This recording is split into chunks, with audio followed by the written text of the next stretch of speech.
Today's top picks from Reuters Breakingviews. Italy's Mario Monti tries to rise above the political fray, and it's the thought that counts, why Christmas presents fall under the law of diminishing returns. With me now to discuss these is Reuters Breakingviews European editor Pierre Briançon. Pierre, let's start with Monti. You say he's trying to rise above the fray. Now that's one way of putting it.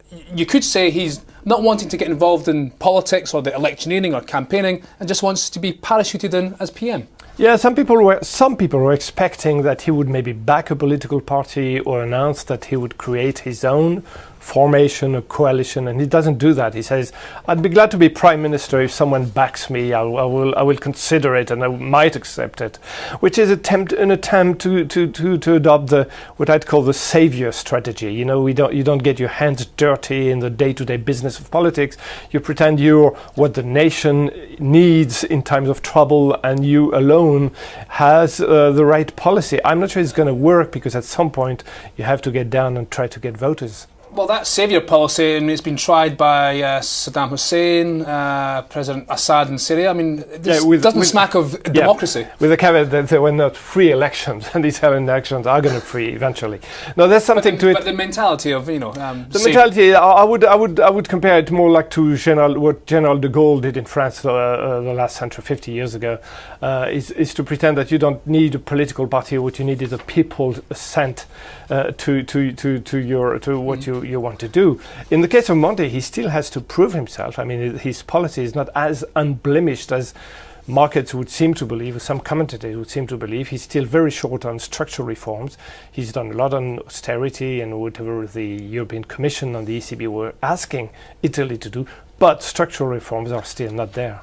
But again, I suppose the question remains, where's the democracy in this? And even if he is parachuted back in as PM, does it really matter who's at the top, given that what markets want to see is the policies being pursued, not the personality? Exactly. I think you're totally right in that. What markets want to see is what type of reforms will Italy implement to boost growth. I mean, Italy has a lagging growth problem. It doesn't have a budget deficit problem. It's a structural surplus. So the problem is regional disparity between the north and the south. How do you really take growth to a higher level?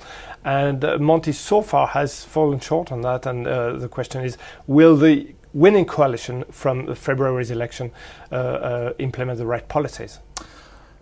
What about Christmas presents? It's Christmas Eve, of course, and you're citing a piece, some study by some academics, that when it comes to present, size does matter, but not as we would think. Well, it's a wink on Christmas Eve. There's a study made by two economists, one from Berkeley, the other from Munich, simply confirming what we basically instinctively know, which is that when you make a gift, you expect something in return. And you do get it, actually. The originality of the study is that based on an experiment they did on a lot of people, both with anonymous givers and givers that were known to the recipients, is that a very expensive gift tends to raise suspicion on the receivers, and that there might be something to some hidden agenda behind. What do you want in return? Exactly. Whereas smaller gifts are actually the ones that do foster, make the recipient grateful, which is something probably companies should keep in mind when they outlaw large gifts and allow gifts up to a certain level. Maybe they should be the other way around.